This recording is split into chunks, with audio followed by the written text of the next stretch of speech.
I want to welcome everybody to our inaugural Empowered Wealth Connect book review, and I want to introduce Lee Brower, who's going to talk about our very first book, The Plateau Effect. So, Lee? Thank you, Ron. It's a delight to be here. This is something that I think we've been talking about for a long time. I know that many people have asked me about the book reports that I do on books that I read, so this gives us a chance to share a little bit of that. The Plateau Effect was a book that you recommended to me, and I wanted to just start off, Lee, with a simple question. You recommended it to me because you found some things interesting about it. What were some of those things that you found interesting about the book itself? Let me kind of explain how a book becomes interesting to me to begin with. Yeah. You're an average reader. That's why you and I have such a common ground to be able to share books back and forth. Yeah, absolutely. I think that when I read a book for the first time, it'll either be on my Kindle or on my iPad, or I'll be listening to it audibly, one or the other, whichever is most convenient for me at the time, or both, going back and forth. If I really like the book, then I buy the hardback version of it, so that I can then study the book. And the book then becomes like a textbook, if you will, because I start plowing my way through it, marking it up, and identifying those things that are compatible, with and congruent with the empowered wealth mindset and the way that we think. And when I'm done doing that, then I print out a book report. I kind of go through and just highlight those areas that are most significant to me, give my thoughts to it, and then I can come back to it in the future. And then they're kind of they're encrypted notes, if you will, but they mean something to me. And I can come back to them at any time. I mean, how many times have you had somebody said, "Was that a good book?" And you know it was a great book because you remember how you felt when you read it. But then they say, "Well, what was so great about it?" And then maybe you might remember one or two things, but you know there was a heck of a lot more than that. Right. And so I want to know that heck of a lot more, or I want to know where I can go get it quickly and easily. And so that's when I developed the process of book reports. So here's the overall assessment of the book. And that is that first and foremost, the concept of plateaus in our lives, where we start something and we plateau. Like the most classic example probably would be The Biggest Loser. You know that show that's on TV? Right. The Biggest Loser. They always come in way overweight, behemoths, if you will, and they work their fannies off, and at the end of the first week, they have this huge weight loss drop. But by the second or the third week, they're working just as hard or harder, and they have no weight loss drop. What was insightful to me more than anything else is the role that plateaus play in each of our lives, whether it's in our personal life and the personal goals and the objectives that we set for ourselves, or whether it's in business, or whether it's in things that are completely out of our control. The concept of plateaus being a natural process, like a natural law. And if so, then how do we counteract that? How do we prepare ourselves and deal with the natural plateaus? So is a plateau then something where you, despite your best efforts, you just can't get beyond something? You make progress, and then you stop making progress for whatever reason. Yeah, and it may be temporary, it could be permanent. And they really, in the book, they identified 8 types of plateaus. So let me kind of give you the 8 types, if I can remember them all. But you have immunity, which is the most obvious, I think, where you just become immune to something. You know, this is the way you've always done it, and as a result of it, you just plateau. And wait, now the big thing is muscle memory or muscle confusion, trying to confuse your muscles because you're just constantly doing the same thing. And even in weightlifting, you lift weights or you practice a particular sport, and at some point you plateau. And so how do you counteract the concept of immunity? I've just become immune to certain things, or this is the way I've always done it, and so I'm immune to growth and I plateau. The second one would be what they call greedy algorithms, the inability to put off things that we want now for things in the future. And when we do that, we end up plateauing because you know that you should be saving for retirement. And then instead of that, you go out and buy the new car or the new guest house or that type of thing. It forces you into a plateau. Instead of being growing up, you just, and increasing in happiness and growth, and you end up just plateauing out at some point in time.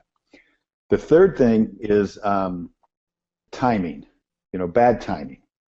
And not just bad timing from the standpoint of the wrong, like a bad timing in the real estate market or the crisis, but bad timing in terms of how you utilize your resources, how you utilize your own time, and when you get more than one thing happening at the same time, when your inability to stay focused on one thing because you're looking at so many things, your attention's fragmented. Exactly. The fourth area is what they would call issues with the flow, with just things flowing, and when you have more to do than you have time, more to do than you have energy, you know what I mean? More to do than you can give attention to, and more to do than you've got the financial resources or whatever to make it happen. There's always a choke point. You look at Blockbuster. They thought they had the world. And, yeah, they sure did. And they had this hidden choke point, which was that they would let, they just thought as the world was lovely and everything was wonderful and all the consumers were going to just enjoy paying $4 a day late fee and every single day. And that became a choke point that they couldn't get over, and it choked them. And that was the end of them. Yeah. The fifth one is data. Distorted data, really, and how if you get the wrong data, or you rely upon data that you've relied upon for a long time, then that you can just understand the risk of that being. And if you don't get out and find new data, then that's gonna update your data or your sources of data. Yes, yeah, and make sure you're looking at the right data. The sixth area is distractions, and I think that, and this gets down into especially people that are really good at doing something, and they become very, very good at that they have to kind of do everything, be all things for all people, and the inability to stay focused when that's happening. The seventh thing and the eighth thing, I think, are probably more obvious, but the seventh thing is failing slowly, so slowly that it's beneath the level of detection, obvious detection. And that's a real killer, because you can't see it, you don't know that it's happening. Tomorrow I'm going to do better, it's going to get better, it's going to get better, it's going to get better. And it's kind of a false hope of it getting better, and you plateau out. And you may be doomed there, you just may not break out of it. It just may hold you back. And the eighth one is perfectionism. And really, one of the things that they said was perfect is the enemy of good. And I thought that was interesting. And the desire for perfection kills beginnings. And, I can see that. Yeah. I can see that, because you spend all your time trying to perfect instead of moving on to something that may be better, have a bigger opportunity. Exactly. Okay. So are there things that stand out to you as being really relevant to the things that you're seeing and working with successful entrepreneurs and family leaders who are looking to optimize their family's true wealth? Are there things in that list that kind of jump out at you that are both interesting and maybe applicable to the work that we're doing? Well, yes. I think there are a number of things that are interesting and directly applicable. I think that's what attracted me to this to begin with. And one of the things that intrigued me in the book early on, especially when it was talking about how plateaus affect all of us, was the story about Derek Jeter and the New York Yankees. And he started in the mid-1990s, and of course he was the darling of the Yankees. Everybody loved him, except for the Boston fans.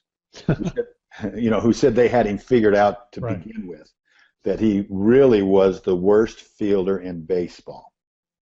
And then statisticians, the nerdy statisticians, went out to prove it, and they actually proved it. And then a professor from Wharton actually did a paper on why he was the paper said that he did not, based upon his fielding prowess, he did not deserve the women that he got. So, I see.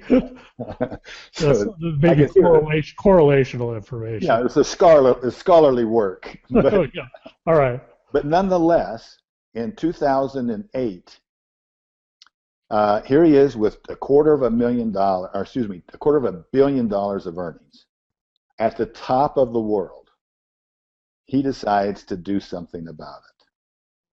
Now, here he is in his mid-30s, and he's decided that, hey, I'm not satisfied with this. I have hit a plateau. I'm not getting better. And so he went out and hired a professional trainer. And the professional trainer said, if you're going to work with me, we're going to start from the very beginning. Because he had noticed that over the years, he had developed a plateau to where his hip on his left side would not respond as quickly, and there was no way he could cover a hit up over second base. He could not get the acceleration. So he decided to go along with it, and he started from the very beginning. And so the process of training you, when you break out of a plateau like that, has 4 steps. Let's see if I can remember. The first one is unconscious incompetence. He didn't even understand where he was bad. He had no idea what he was doing. Right? No, he's playing the game. He thought he was great, and except for the nerdy statisticians kept telling him he wasn't. He was a well-paid all-star shortstop. He was very well paid for his hitting offense, not for his defense. And he was also the glamour boy of New York City. Not too many people have that opportunity. That's a big town. It's very difficult to play that role. And so they started with the very basics: how to retrain the fast twitch muscles, having him take grounder after grounder. Really tied him down, and it was very difficult for him, but he just kept working at it, to where he had to think about every move. And when he had to think about every move, what that did for him, it moved him from that unconscious incompetence to conscious incompetence. Because even though we had to think about it to be able to move and to be able to do it, but he kept putting in the hours and the hours and the hours, which eventually moved him into conscious competence. They timed him, they did other exercises, they strengthened other muscles. They kept doing it to where he became competent, but he had to think about it every step of the way. And in the 4th level, he ultimately reached with what is referred to as unconscious competence. And it reminds me of, in our work, what we talk about where William George Jordan talks about, life is all about the conscious training of the mind and body to respond unconsciously to life's decisions and life's choices. And isn't that what every family seeks out for? Isn't that what every leader in a family wants to convey to his children, to where they are making the best decisions they can make? They're so good that they're unconscious. They just automatically do the right thing. And so that's what Derek Jeter did, was he worked his way through that to where he was able to do that. Now, imagine this: at age 35, he comes back and he starts playing. This is in 2009. The Yankees win the World Series. The nerds couldn't figure out how their computer was broken. Something was wrong. He wins a Golden Glove Award, which nobody at that age had won since like 1910 or something. Nobody age 35 had ever come back at shortstop and changed, that and received the honors and come back and won the World Series.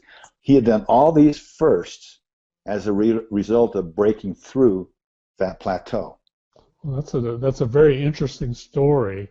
Couple of thoughts I have about that. You've often quoted the William George Jordan quote. You've often made that, but this story of Derek Jeter adds more depth and nuance to that, because it speaks to how to train the mind.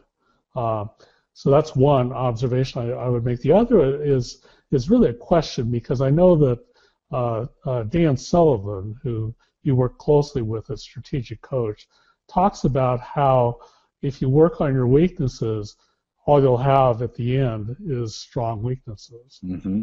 Exactly. And I'm wondering how you balance that idea with what you've learned from the plateau effect. Well, I think, I tend to agree with Dan, because what Derek did was he went out and worked on his strengths. He had plateaued even with his own strengths because he hadn't kept them growing. And so when he plateaued with those strengths, he had to have something.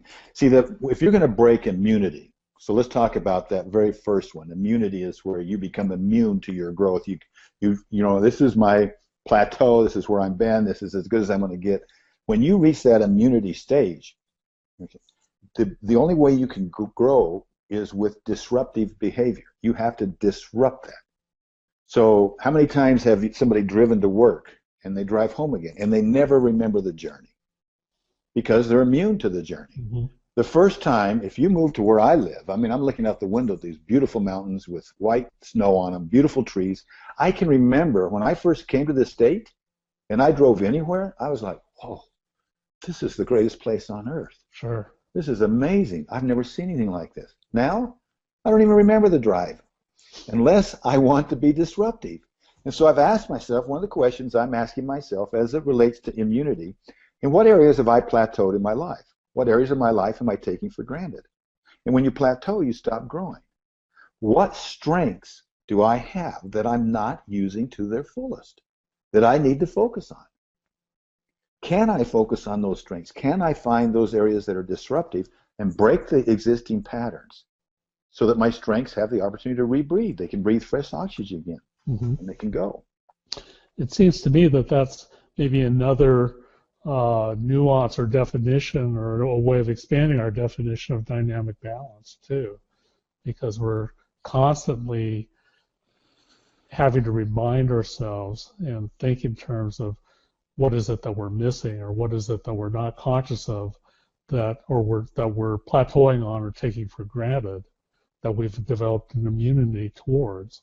Isn't that interesting? That takes effort. You like all of us use tools to help you to remind yourself on a regular basis through your routines, through your morning routine, through your evening routine. Can you comment on that? To understand tools, you have to understand the concepts they reinforce or the principles that they reinforce. And so if you look at empowered wealth, everything is centered on going big first and foremost. But remaining in gratitude, being able to move forward in gratitude, not just being grateful for, but being grateful in that space that we live. And so you can plateau in that as well. I was talking with somebody the other day, actually somebody in our office who I have a tremendous amount of respect for. And since 2010, I think it was, 2010 or 2011, he's been writing down every single day. He said, today I saw the hand of the Lord. Or I saw a miracle. I saw miracles today, the hand of God in my life. And this has been going on every single day. And since then, I got curious the other day because I hadn't heard about it. He hadn't mentioned it, to ask him, are you still doing that every single day? And he said yes. And I asked him to go back and look and see where he started. And he's moved himself into a plateau of, it's become a habit, but when it becomes a habit to where it's like driving your car back and forth from work and you're not taking advantage of the beauty and the scenery and everything around it, then it's just a habit. And so you have to have that disruptive behavior. And so what I've learned is over the years, one of the things I always do is I always have a rock. I have a rock in my pocket right now. So I always carry a rock in my pocket wherever I go. If I'm not paying attention to that, I can become immune to the benefits of having gratitude. It becomes just part of a habit. And so then how do I change that? So one of the things that I've learned to do is change the questions that I associate with it. Piggyback activities on top of the rock because it has become a habit. So if I can piggyback habits on top of it. Some of the examples that I gave in the book are something as simple as McDonald's McRib sandwich. Okay, the McDonald's McRib sandwich comes out, and how long is it out? It's out for a while, People love it. When it comes out, they have a burst of sales. Just everybody's buying it. But it's the type of product that if they left it out for a long time, everybody become immune to it, and it'd just be another menu item that wouldn't be there. So the timing aspect of this, when we talked about the third thing of bad timing, timing is very important too to introduce into how do we maintain our habits and make them different. So disruption and good timing. So in mine, I've changed the questions that I ask. I ask questions when I touch my rock. So periodically, I change the questions that I'm asking so that I'm asking new questions, and I get a fresh look at that. And you have to just, and reading this book has helped me in that regard, because now I'm more aware of why I had to do that. I'm more aware of asking the right questions now on how can I do that with the areas that I think are the tools and the tools that support our concept. So if concept is begin in gratitude, how do we begin each day in gratitude? How do we begin each conversation in gratitude? How do we begin each experience in gratitude? And then how do we end that in gratitude? How do we begin and be in gratitude? And so you ask the new questions around it. So I think don't let habits, everybody says one of the great thoughts is that nobody lacks self-discipline. Self-discipline is not something that any of us lack. We're all disciplined to our current set of habits. Mm-hmm. And so we have to change our habits. So if we want to grow, there's certain habits that you should never change. You brush your teeth every morning, it's probably not a good idea to change that. You brush them every night, probably not a good idea to change that. Eventually you lose your teeth if you change that one.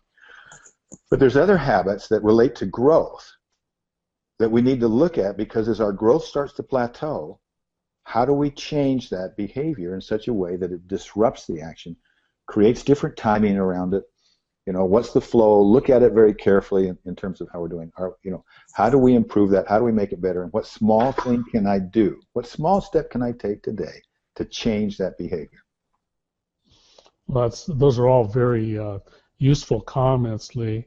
I think now might be a good time to pause and talk about how these podcasts will all play out as we do them in the future. Most of you know that we have a new membership program, Empowered Wealth Connect, and for members, we intend to provide supplementary information for every book review, and this will be no exception. Lee really wants to share his thoughts and his ideas with as many people as possible. On the other hand, we want to reward those people who are closest to us who've demonstrated that through their loyalty and through their membership with Empowered Wealth Connect. So we're going to offer a supplementary portion of this book review to members of Empowered Wealth Connect, and that'll be a continuation of this discussion. And we're hopeful that not only will the general public benefit from these conversations, but also that our members will be able to take these general comments and go deeper with them along with us. And we're hoping to use that as a springboard to build our community, the Empowered Wealth community.